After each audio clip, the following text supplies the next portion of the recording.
ओम शांति। आज प्यारे बाप दादा के अनमोल मधुर महावाक्य हैं 30 अप्रैल 2026।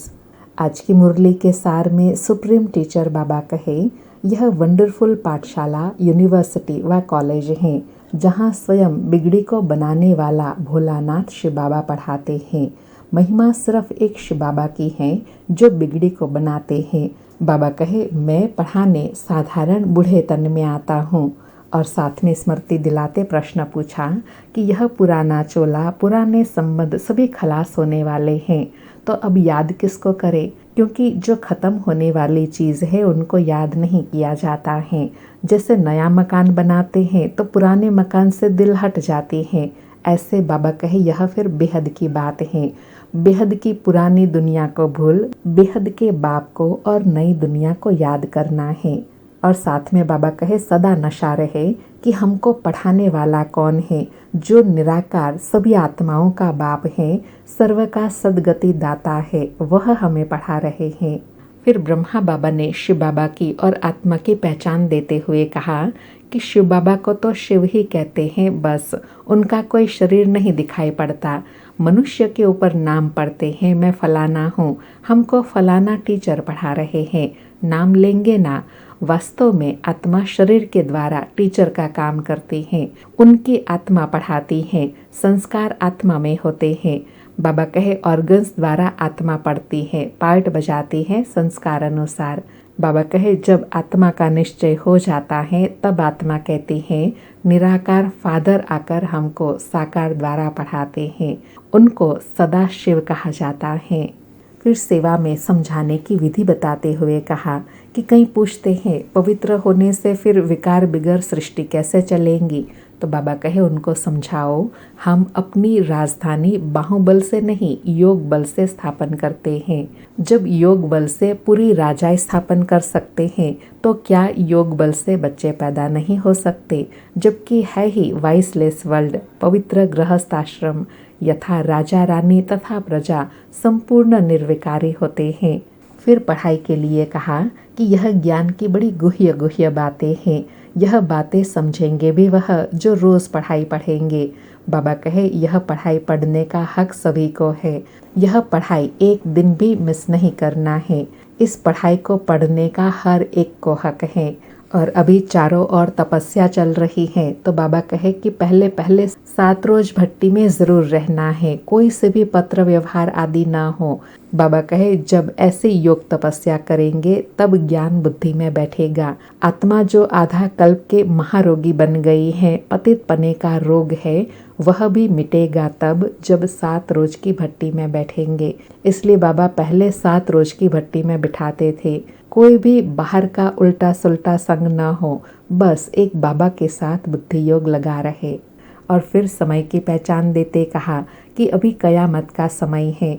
बाप कहते हैं, पहले पहले आत्मा को पवित्र होना है, फिर शरीर भी पवित्र चाहिए, इसलिए इम्प्योर शरीर सब विनाश हो जाने हैं, सबको पवित्र बन वापस जाना है। इसी के ही यादगार में भारत में होलिका मनाते हैं। होलिका में क्या होता है, शरीर जल जाता है, आत्मा उड़ जाती है।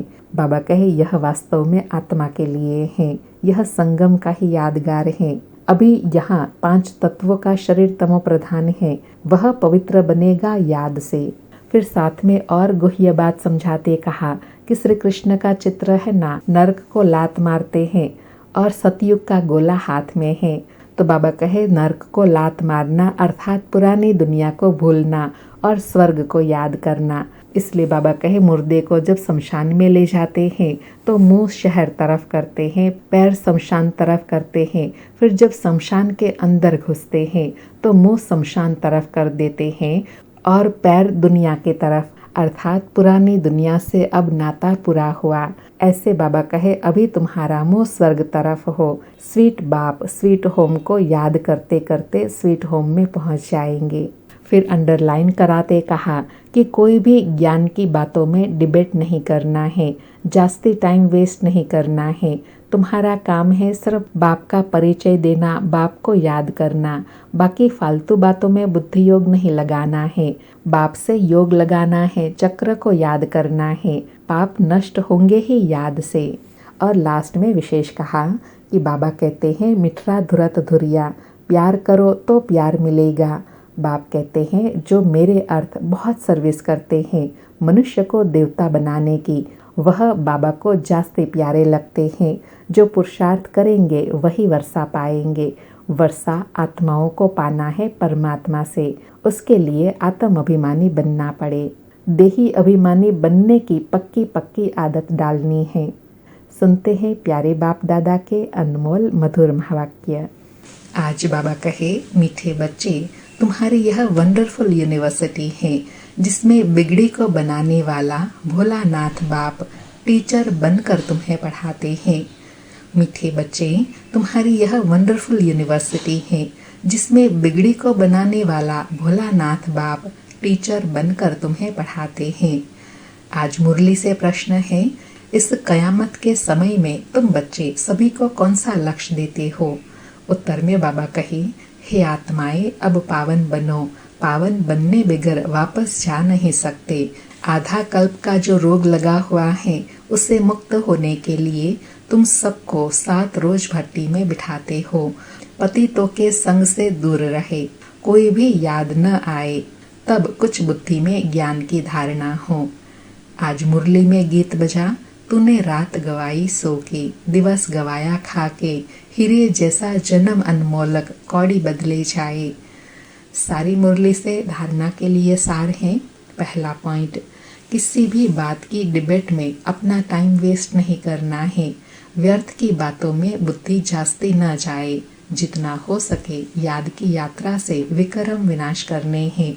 आत्म अभिमानी रहने की आदत डालनी है। दूसरा पॉइंट, इस पुरानी दुनिया से अपना मुंह फेर लेना है। शांति धाम और सुख धाम को याद करना है।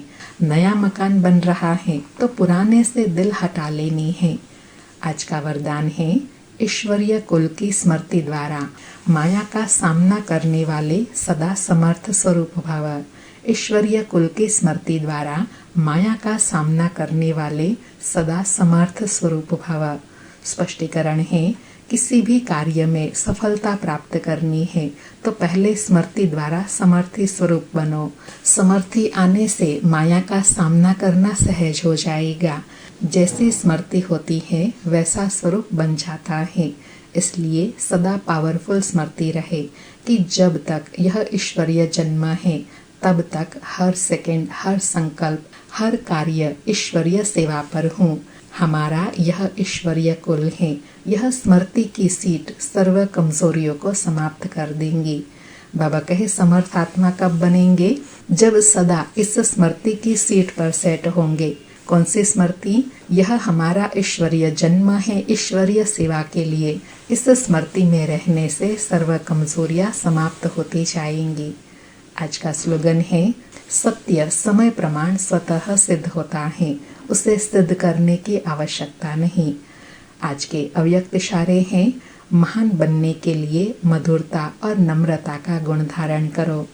आज की धारणा है, मेजॉरिटी के सामने सर्विस में बाधा डालने वाला मुख्य विघ्न आता है। मैंने यह किया, मैं ही यह कर सकता हूँ, यह मैंपन आना, इसको ही कहा जाता है ज्ञान का अभिमान, बुद्धि का अभिमान, सर्विस का अभिमान।